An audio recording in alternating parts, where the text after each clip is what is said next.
This is the new Mercedes-AMG C and it is all new. It's got the new C-Class platform, but more importantly, under the hood, out goes the V6 and in comes an inline 4-cylinder. Now, I know what you're thinking. You're saying this isn't a proper AMG, but I'm here to tell you otherwise. Over the course of this video, I'm going to tell you why this is actually a proper AMG. We might get a little technical in the process, but bear with me. I think by the end of the video, you will agree with me. Welcome to Evo India and welcome to our review of the new Mercedes-AMG C. Before we go ahead, make sure you like this video, subscribe to the Evo India channel and leave a comment down below. What do you think of Mercedes-Benz stuffing 4 cylinders in all of their C-classes? I'd love to know.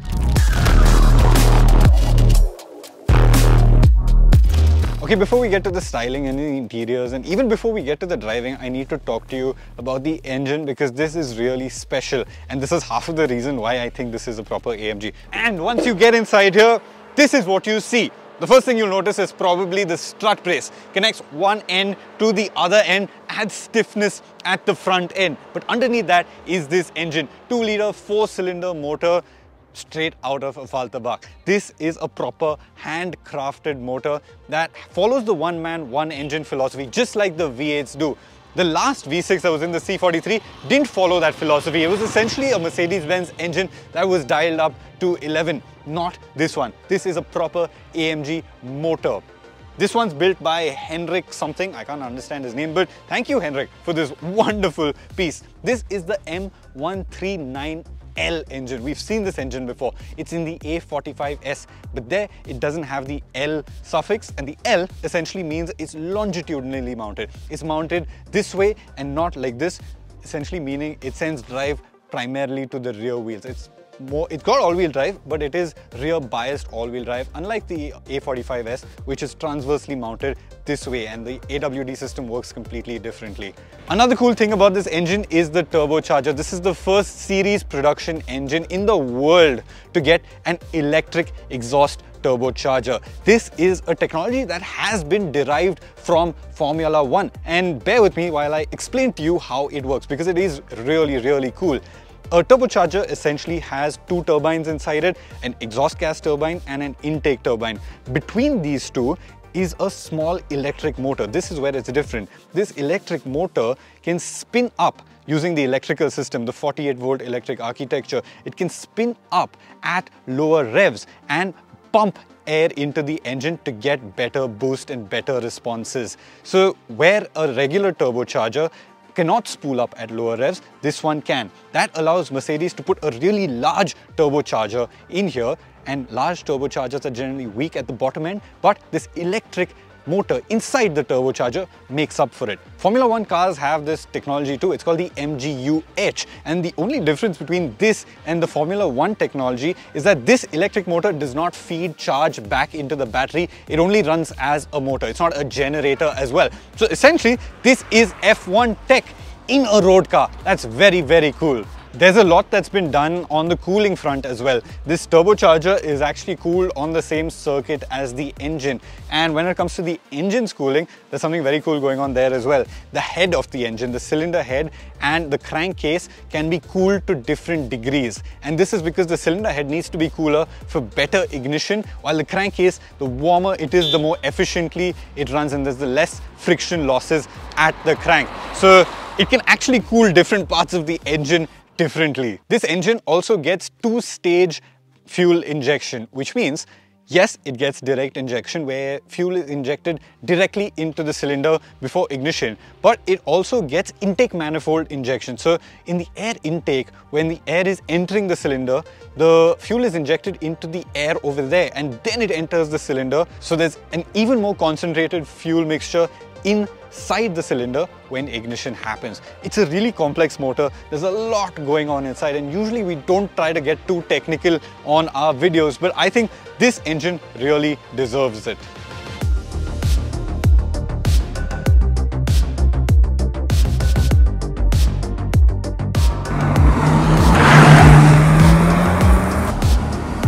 Okay, so setting off with the C, and the first impressions that you get are of how responsive it is. This does feel properly quick. Now, we haven't spoken numbers yet, so I should tell you. In terms of peak power, 402 bhp. Peak torque, 500 Nm. I don't need to remind you, but this is from a 2-liter 4-cylinder engine. That turbocharger really does all the magic here. Plus, you get a small overboost function. There is a belt-driven starter motor generator which can add a few horsepower when required. So what does the engine feel like, and what does all of that tech with the electric turbocharger give you? Well, it gives you a properly quick car. Straight off the bat, the C43 feels quick. You know, you step on the accelerator and boost arrives almost instantly. There is a small lag when your revs are really low, but then the boost arrives suddenly. Then you're on it, and you're on it for good.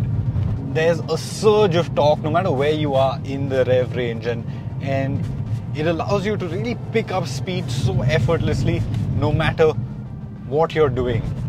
One of the things that I really like is when you get on the throttle and then back off the throttle and back on the throttle, the boost arrives instantly. The electric motor can keep the boost on even when you're off throttle, you know, so it keeps the turbo spinning. So when you get back on the throttle, that initial lag that you usually get from a turbocharged engine, when you get back on the throttle, is negated to a large degree. So in actual real-world driving conditions, when you go around a corner and you want to get out of the corner, you can get back on the gas quickly, and you know that the torque will arrive quickly. There's no lag once you're getting out of corners. It's actually quite enjoyable. Switch it up to sport mode, responses get more aggressive. The initial part of the throttle travel is so much more reactive now, and the speed arrives much quicker as well. And the whole question is, does the C43 feel like an AMG? Does it feel quick? It certainly feels quick, that's for sure. The claimed 0 to 100 time is 4.6 seconds, so it is properly fast. This is not a big, large SUV, so the weight is obviously in check. And with all of that power, it is quick. It's obviously not as quick as something like an A45S. That's much tinier and has more power, but this is not slow by any measure. You can have proper fun in this thing. Now, the only criticism I have of the engine is I wish it sounded better. Really, I wish it sounded better, because the 4-cylinder, it just sounds a little flat. You've got a sport exhaust, you've got sound getting pumped in from the speakers, but it just doesn't have that same mega characteristic that a V6 or a V8 does have. You can hear it on the downshifts, that's for sure.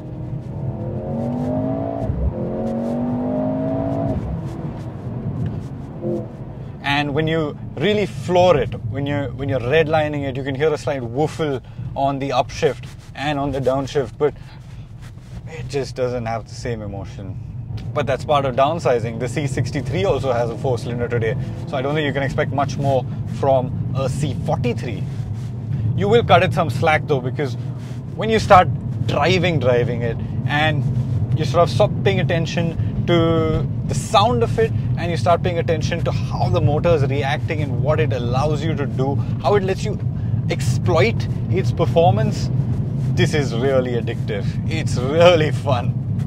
Now, let's talk dynamics. The C43, it comes with adaptive dampers. It also gets a number of chassis upgrades over the regular C-Class to make it better. You saw that strut brace in front. A lot of the suspension mounts up front have also been changed. This drivetrain also is primarily rear-wheel drive. 69% of the torque is rear-biased. The rest of it is front-biased. And you can feel that. When you get around a corner, it does push rather than pull. You can feel the tail squiggle a little bit when traction is limited. When you turn it into ESP Sport, it gives you a little squidge. Even in ESP off, you can feel it push and slide a little bit. Just over-rotate that wee tiny bit before the front end pulls you out. So it's not a drift monster. This doesn't have drift mode like the A45S with that crazy rear diff and the ability to send all the torque to one wheel. This can't do that, but it does allow you to be a little bit playful under hard acceleration coming out of corners.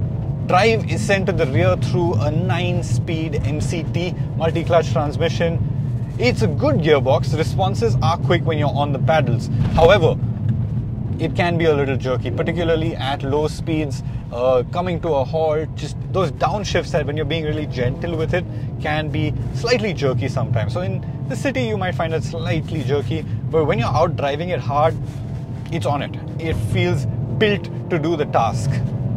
The C43, it does get adaptive damping. So what it essentially does is it gauges what the conditions are like, what the road conditions are like, what my driving style is like, plus what I've selected, whether I've selected Comfort or Sport Plus, and it sets up the dampers accordingly. So it's not just purely related to what setting you choose. It also takes into account how you're driving and the road conditions. It also has variable steering ratios, so the weight of the steering wheel changes basis your speed and your inputs and stuff like that. The biggest weapon it has in its handling arsenal is rear wheel steering. The C43 gets rear wheel steering as standard, which means it is really agile around bends. You have tremendous control around corners. Under 100 kilometers an hour, it turns in the opposite direction to the front wheels, the rear wheels, and it artificially shortens the wheelbase. It can turn up to 2.5 degrees, and that artificial shortening of the wheelbase makes it so much more agile. And you can feel it. Going around some of these hairpins, I'm not even at half a lock of steering. It's just a third of a full steering turn and you're sorted. The rear wheel steer obviously helps in the city as well with taking U-turns and maneuverability and all of that, but what we're more interested is in the handling, and it definitely helps. It feels really agile.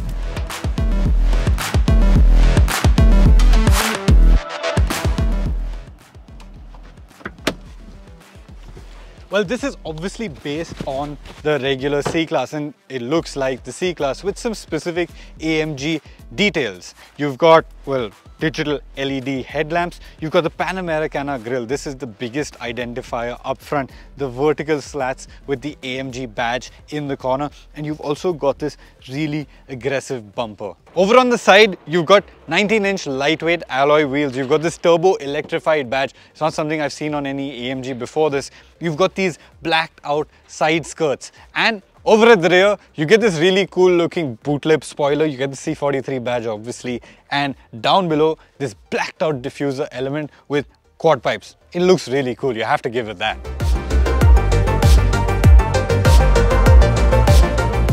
There's more stuff on the inside that adds to the AMG experience.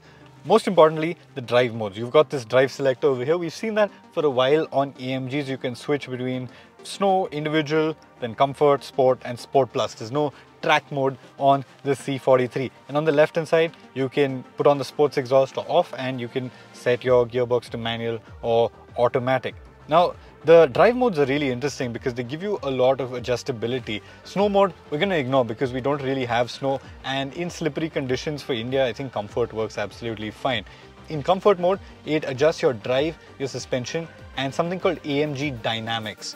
Your drivetrain is in moderate, your suspension is in Comfort, and your dynamics are in basic. Then you go to Sport and Sport Plus, and everything gets progressively more aggressive. So in Sport Plus, your engine is at its most aggressive, the gearbox is its most aggressive, your suspension is as stiff as it can be, and you've also got the AMG Dynamics, which essentially controls your torque vectoring. It controls the braking on the inside wheel when you're going around a corner, so it can essentially change how much the car yaws or drifts when you go around a corner really aggressively. You can obviously also turn traction control off, tap it once for ESP Sport and hold it to turn ESP completely off. Now, all of this gives you a lot of adjustability, a lot of tunability to how you want the car to feel, and once you're on the go, you can actually experience it. So let's hit the road and find out what it's like.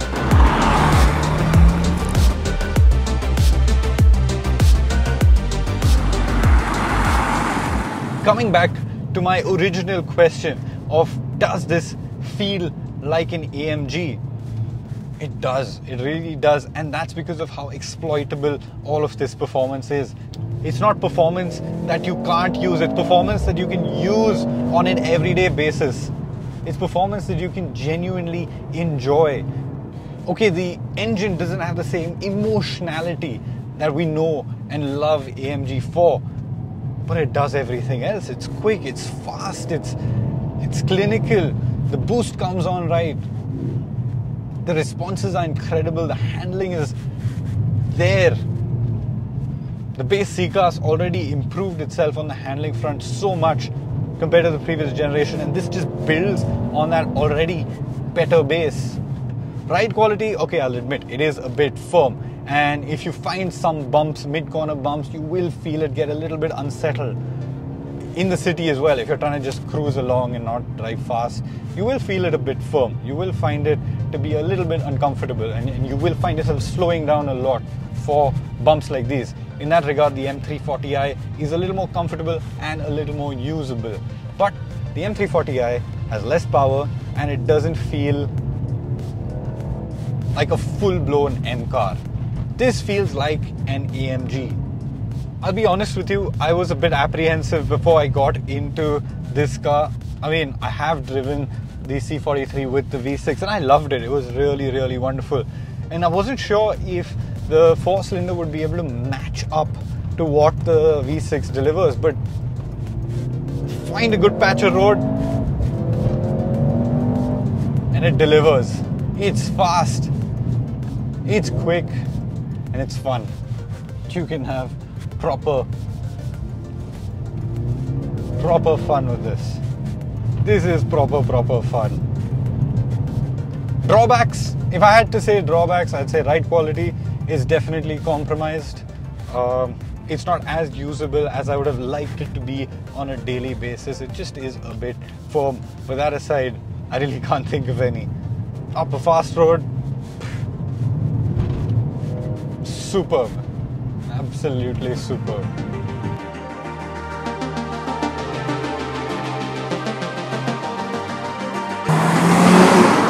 Now for the kicker, the price. The C43 costs rupees 98 lakhs ex-showroom, which is a lot of money, especially when you consider that the M340i, its closest rival, costs significantly less. The reason is that this, well, it's a CBU. The M340i is a CKD, but there are other reasons as well. This makes more power. It also feels like a full-blown AMG. It looks like one, the interiors feel like one, the engine, it goes like one.